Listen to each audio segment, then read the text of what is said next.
So now we're going to end with the law. And it's funny, I didn't start with the law because I didn't want to bore you with law, but I think now that you've seen everything up until now, this will now make sense. Okay.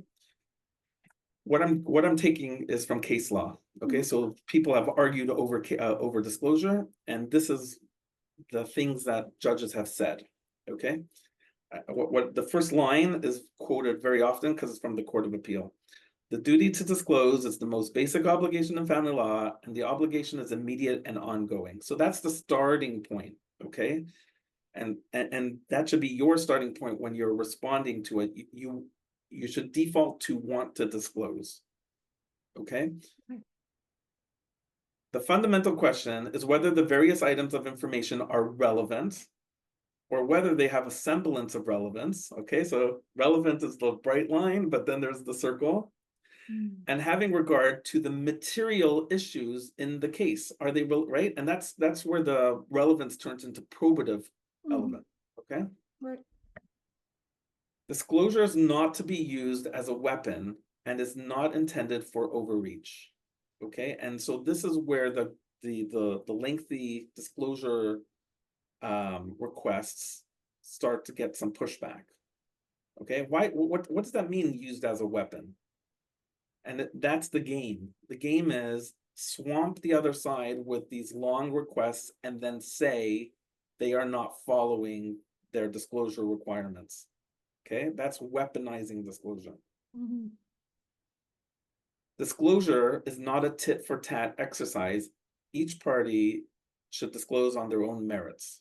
Okay, this is very important. It may make sense for one side to ask for that credit report, but that doesn't mean the other side can say, well, I'll provide mine if you provide yours. Yes. Everybody is on their own merits, depending on their financial situation or the claims. Right. And it's very important because many people have this idea that disclosure needs to be exchanged. Yes. And I don't look at it at all like that. Disclosure needs to be provided, right? And some of it is default and some of it is additional. Okay, there are two steps there. Yeah. Right. But it's not, I'll provide mine if you provide yours. That's not the way this works. And in fact, such a way of thinking actually hurts your own case on a variety of levels that we've discussed on other videos. Interesting. Refusing to disclose information that is not relevant, proportional, or indicated by the evidence without more, I think there's a typo there, is not suspicious. This is really important. Okay, many people say, oh, look, they're not providing the 5 years, they're hiding something. Wait a second. Let's first discuss whether the 5 years of statements is even needed. Okay, so the refusal to disclose something without more doesn't mean that somebody's acting nefariously. Okay, we have to assess the ask and then make an order and then see what comes out of it. Okay, and here's the key takeaway. There's an element of proportionality, common sense, and fairness built into the rules. Okay, well, guess what? In the day-to-day life of a family law case, it's hard to put a peg or a pin as to what is proportionate, what is common sense, and what is fair. Yes. Right? Yes. But that is the ongoing struggle that we have with disclosure. This is straight from the case law. A party's understandable aspiration for the outmost amount of disclosure is not the standard. You're not expected to get all the information. You're just supposed to get enough information to be able to pursue your claims and resolve the case. Okay, so there's lots of disclosure out there. There's lots of information out there. We're not computers, though. This is not big data, right? This is rules of what are supposed to be provided. You can ask for more if they're relevant and proportionate. Fairness and some degree of genuine relevance, which is the ability of the evidence to contribute to the fact-finding process, are factors. Okay, so again, just remember that chart, the XY axis, fairness and relevance, right? Fairness, right, means that it's not too hard to get. Relevance means that it's related to the case. Mhm. And the ability for the evidence to contribute, that is how the quality of the evidence. So all of that we just discussed in that chart, and they're all factors in determining. And lastly, excessive disclosure can actually be harmful because it can confuse, mislead, or distract the trier of fact's attention. There's sometimes too much disclosure is not good. Also, if people inundate others with documents and you have to like needle in the haystack. I would just add to this, which is for those who do play the game and throw out these lengthy disclosures, I have seen a number of times, actually many times, where people have answered all the requests for information, even the crazy ones, and said, I've provided the pieces of paper you've asked of me. I haven't changed my position. My income is still negative $5,000. You know, I make a gazillion dollars gross and negative 5,000 net, right? I've provided you all the documents. It's on you. You asked for the information. You go figure it out now. Okay. Which, by the way, is also wrong in law, but that happens. So you got to be careful if you're going to be making all these lengthy disclosure requests, right? Which we're not. Be careful what you might ask for, because you might just get it and you may not know what to do with it, which is a problem unto itself. Okay, and that's all for the slideshow. Do you have any other questions? Oh, okay. Let me just a lot to think about. Sure. Yes.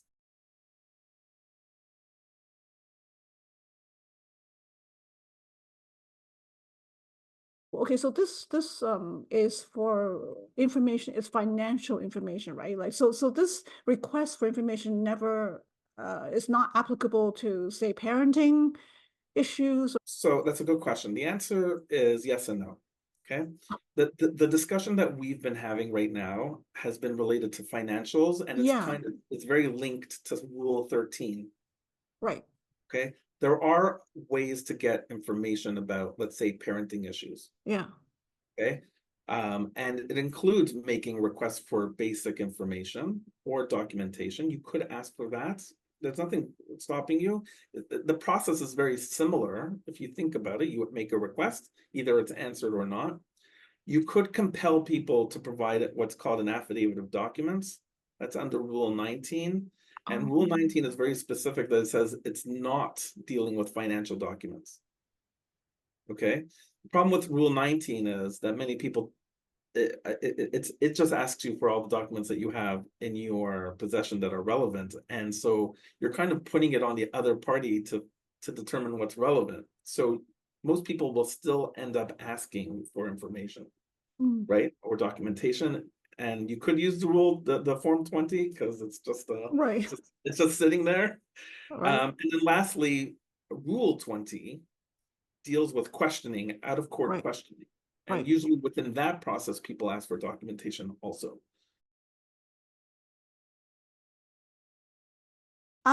So the way I understand this rule, I can see it's applicable in these situations where, let's say that one of the parties are self-employed, and then the other side is suspicious that they're not, being frank about how much money they're making.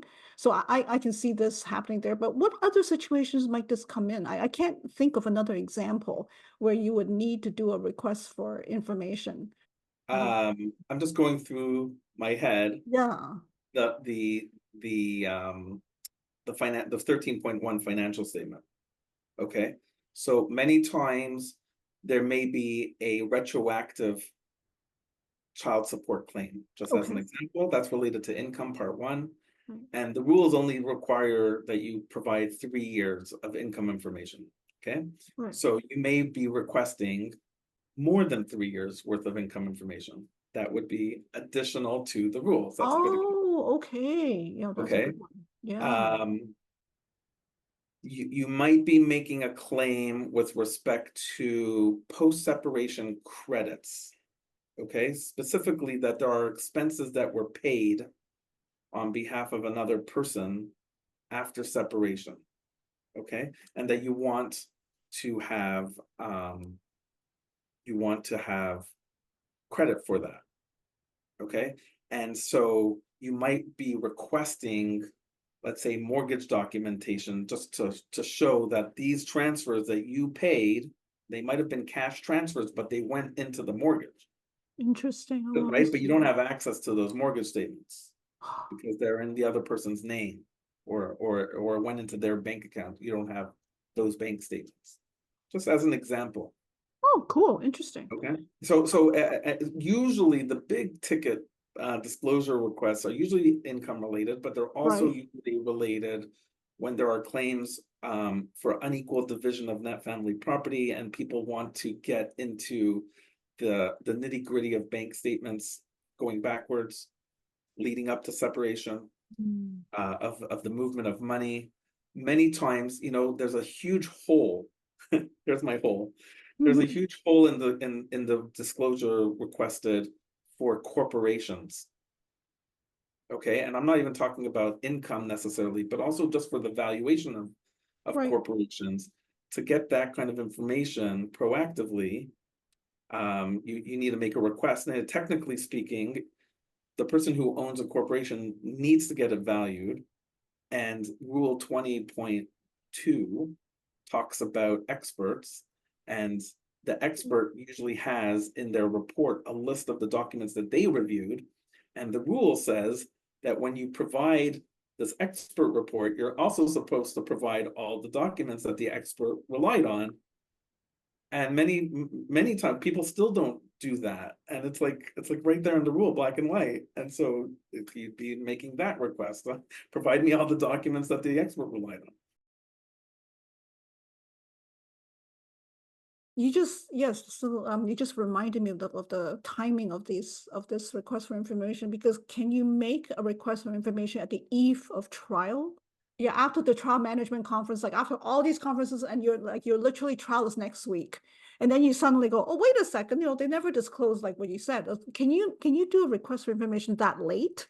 So Yeah. it's a really good question, and there actually is case law on this. Like this has happened, Okay. and the answer is you can ask whatever you want whenever you want. The real question is whether a court will order it if the other side refuses, right? Um, And the answer is, I mean, you do have to do that check of probative versus or irrelevant, but the timing of the request also matters. You can't just right. wait till the end, to the eve of trial and Right. start asking for documentation. First of Yeah. all, you're not very prepared. Yeah. Yeah. Yeah. Number two, even leading up to trial, there is, if you're already going to trial, there's already an agreement or a court order, I should Oh say, yeah. but usually it's discussed, Right. of when people are going to be providing their exhibit books. Right. Okay. And so that information is already provided, right? And so you're asking for more. And so the More. question is, why are you asking for more? Is it updating Mm, information, or is it information you forgot to request? mm, So the yeah. answer is, in the case that I'm thinking of, it was refused.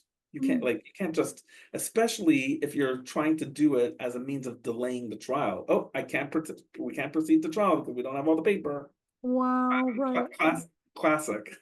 Oh my God, there's like for every rule, there's always a way that people use it that's not to what the rule's intention is for. Like you said, oh, they're only doing this to delay the trial. I didn't even think of that. Just Right. I'm just too narrow-minded, I guess, when I think about these rules. But I always go, oh, I'm so stupid, because of course that people use rules for different reasons, not the reason, which is gaming, I think is what you were saying before, right? Right. Like, Sure. yes. Okay, so I'm good with my questions. And do you have any last words? I would always start with uh the beginning, right? Just to summarize, when you get this request, whether it's a letter or Form 20, Yeah. take a deep breath, Yeah. put it on a piece of paper, and then start to assess how you're going to respond to it. But do respond to it. It was Respond to it. A response doesn't mean give them what they want. Response means mm, responding.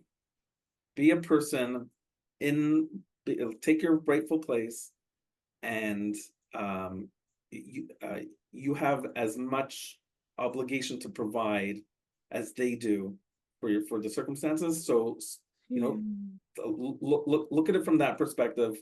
hey, I want to resolve these issues. Some of these Yeah. requests may be legitimate, Right. but either way, I'm going to respond to this request. Yeah, that makes a lot of sense, sort of burying your head in the sand, so to speak. That's right. That's absolutely not the way to It go. burying your head works in the short term. Short term. Well, thanks so much, Shmuel, for coming in today to be our guest and sharing this really important information with us. And thank you everyone for watching. If you're new here, don't forget to subscribe to our channel for more videos like this, and then we'll see you the next time. Bye.